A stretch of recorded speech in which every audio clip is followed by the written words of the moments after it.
Përmbledhja e ngjarjeve kryesore të ditës në Radio 7. Bashkimi Demokratik për Integrim ka reaguar ndaj Ministrisë së Mbrojtjes për përdorimin e emërtimit Armata Maqedonase duke vlerësuar si të papranueshme për një institucion që sipas tyre u përket të gjithë qytetarëve të vendit. Partia opozitare akuzon qeverinë për ulje të përfaqësimit të shqiptarëve në pozita drejtuese në sektorin e mbrojtjes dhe kërkon publikimin e strukturës etnike të pozitave në ministri. Në reagim thuhet se shqiptarët janë larguar sistematikisht nga pozitat e larta dhe nga qendrat vendimarrëse në sektorin e mbrojtjes. Në fund të këtij muaji pritet të fillojë dhe ndërtimi i pjesës së dytë të autostradës Shkup-Blac. Kryeministri i Maqedonisë së Veriut, Histra Meskovski, njoftoi se janë përmbushur kushtet që të nisin punimet në terren. Për momentin po punohet në 1200 vendodhje në të gjithë Maqedoninë e Veriut, u shpreh Meskovski duke shtuar se në shtator pritet të fillojë ndërtimi i segmentit Bukojçan-Kërçov, ndërsa për autostradën Kërçov-Or paralajmëroi përshpejtim të punimeve dhe përfundimin gradual të saj. Kryeministri po ashtu theksoi se me dinamik të shtuar po vazhdojnë aktivitetet ndërtimore në 3 segmentet e korridorit të 8 dhe korridorit të 10D, Prilep-Manastir, Tetov-Gostivar dhe Gostivar-Bukojçan. Partia Lidhje Shqiptare në Maqedoninë e Veriut kritikoi qëndrimet e ministres së Arsimit Vesna Janevska ndaj mësimit në gjuhën shqipe. Kritikohet vendimi i Ministrisë së Arsimit për të ulur numrin e paraleleve në komunat me shumicë shqiptare. Partia shpreh shqetësim për deklaratat e Janevskës lidhur me miratimin e ligjeve për arsimin e lartë pa mekanizmin e badenterit. Sipas opozitares shqiptare, këto zhvillime rikthejnë kujtime nga vitet 90, kur shqiptarët përballeshin me pengesa në arsimin në gjuhën amtare dhe në përpjekjet për themelimin e institucioneve arsimore në gjuhën shqipe. Të paktën 35 janë raste të konfirmuara dhe 3 të tjera të dyshuara me etje të Nilit Perëndimor në Maqedoninë e Veriut. 6 pacientë janë në gjendje kritike dhe ndodhen në kujdes intensiv në klinikën infektive. Nga rastet e konfirmuara, shumica janë të shtruar në klinikën për sëmundje infektive, ndërsa një pacient po trajtohet në institucion shtetësor privat, bëri të ditur në një konferencë për mediat Ministri i Shëndetësisë Sasho Klekovski. Ministri tha gjithashtu se gjatë hartëzimit të rasteve duhet bërë dallim mes vendbanimeve të pacientëve dhe vendit ku ata janë infektuar me virusin. Rajoni. Bashkimi Evropian konfirmon se janë përmbushur kushtet për hapjen e urës së hibrit. Një zëdhënës i Bashkimit Evropian tha se ishin të informuar nga NATO-ja se ka nisur një tranzicion gradual i pranisë së përhershme të trupave nga ura kryesore mbi lumin Ibër në Mitrovic. Zëdhënësi BE-s ka rikujtuar se sipas raportit të vitit 2025, ura duhet të hapet pas konsultimeve me partnerët e sigurisë. Për Bashkimin Evropian, ky kusht është përmbushur pas njoftimit nga KFOR-i. Misioni do të vazhdojë bashkëpunimin e ngushtë me policinë e Kosovës dhe KFOR-in për të garantuar sigurinë e përshtatshme për të gjitha komunitetet në të gjithë territorin e Kosovës në përputhje me mandatin e tij, thuhet në përgjigjen e zëdhënësit të BE-s.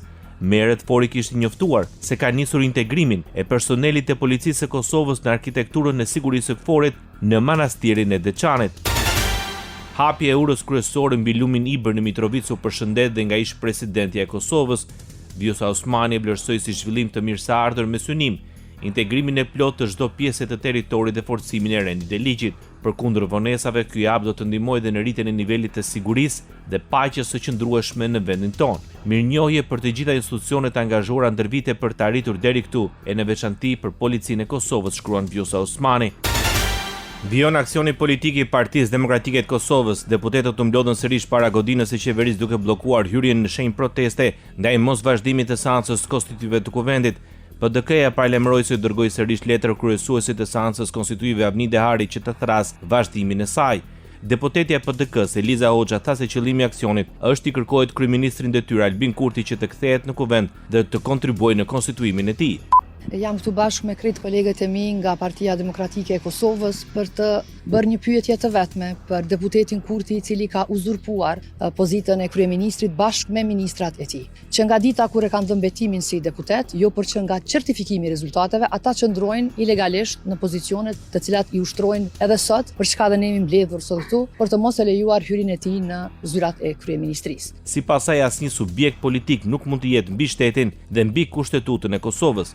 Për më tepër, ai sot qëndron si uzurpator në zyrat e kryeministrit bashkë me të gjithë ministrat e tij dhe një gjë duhet ta dinë edhe qytetarët dhe të gjithë të tjerët që nuk jetojnë në Kosovë për kontribuojnë çdo ditë për Kosovën. Ai nuk mund të jetë mbi shtetin e Kosovës, partia e tij nuk mund të jetë mbi shtetin e Kosovës dhe mbi kushtetutën e Kosovës. Andaj bëjmë thirrje sa më parë që të kthehen në kuvend aty ku e kemi vendin për të nisur legjislaturën e 11 dhe për t'u kthyer në rendin kushtetues dhe në normalitet në shtetin e Kosovës. Alianca për Ardhmërinë e Kosovës paralajmëroi dërgimin në prokurori të çështjes së vendimeve të qeverisë për themelimin e 18 komisioneve. Deputeti i Aleancës Besnik Tahiri bëri të ditur se qeveria në detyrë nuk duhet të zhvillojë procedura të reja për emërimin në pozita publike, ndërsa paralajmëroi se çështja do trajtohet edhe në aspektin juridik. Deputeti i Aleancës tha se partia e tij nuk do të lejojë, siç u shpreh, që administrata shtetërore të vihet në funksion të një partie dhe njoftoi për kallëzim penal ndaj personave përgjegjës.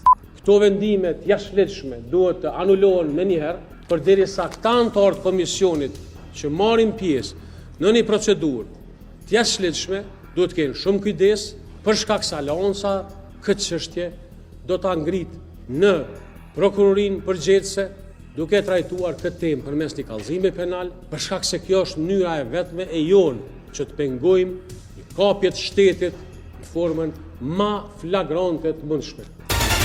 Deputeti i Lidhjes Demokratike të Kosovës, Abdullah Hoti, konfirmoi se partia e tij është tërhequr nga kërkesa për balans të institucioneve me qëllim që të mundësohet themelimi i institucioneve të vendit. Hoti tha se kjo çështje është diskutuar gjerësisht brenda strukturave të LDK-s dhe se partia ka vendosur të japë mundësi procesit për të ecur përpara në mënyrë që të tejkalohet bllokada institucionale. Sipas tij, partia që ka dalë para në zgjedhje në këtë rast vetvendosje, bashkë me partnerët e saj, ka votat e mjaftueshme për të zgjedhur kryetarin e kuvendit dhe qeverinë. Hoti ka përsëritur kërkesën e LDK-s për thirrjen e seancës konstituive të kuvendit, duke thënë se nuk ka arsye për vonesa.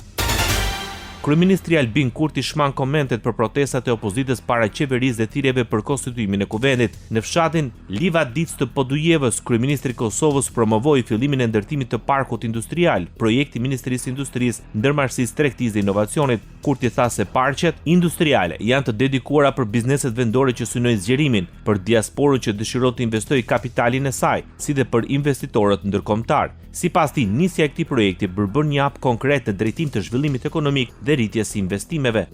Parqet industriale janë të menduara për bizneset vendore, të cilat duan të zgjerohen dhe të rrisin kapacitetin e tyre, për qytetarët tonë nga diaspora që duan të sjellin kapitalin dhe përvojën e tyre në vendlindje, si dhe për investitorët e huaj që shohin mundësi për të zhvendosur një pjesë të prodhimit të tyre në Republikën e Kosovës.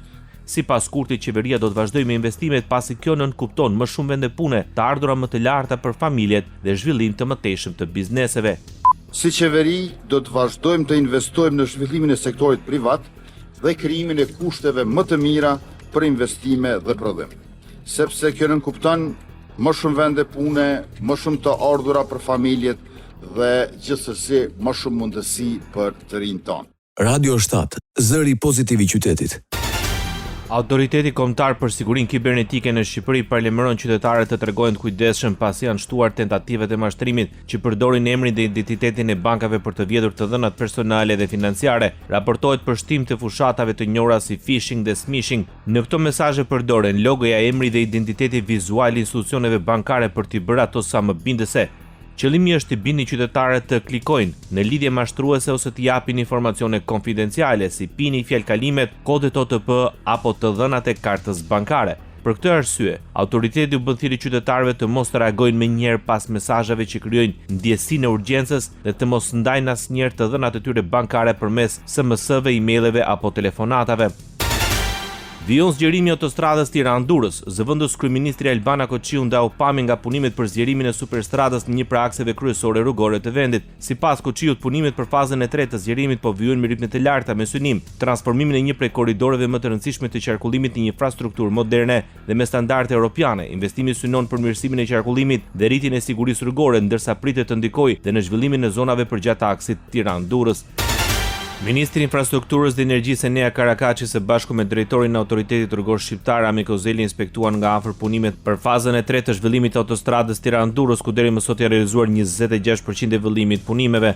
Ecuria e punimeve, ne sot që flasim jemi në 26% punimet situacionore, konfirmuara nga ARSH, ndërkohë që në krahun tjetër të rrugës, pra drejtimi Tiranë-Durrës, ka përfunduar muret mbajtës, të ndërkohë po vijohet edhe me mbushjen e trupit të rrugës. Vlerësohet se hapja e 6 kilometrave të parë ka lehtësuar ndjeshëm lëvizjen e qarkullimeve të automjeteve, ndërsa po vijohet me fazën e tretë duke patur parasysh objektivin përfundimtar që brenda një kohe sa më të shpejtë i jepet një frymëmarrje lëvizjes edhe në këtë segment rrugor.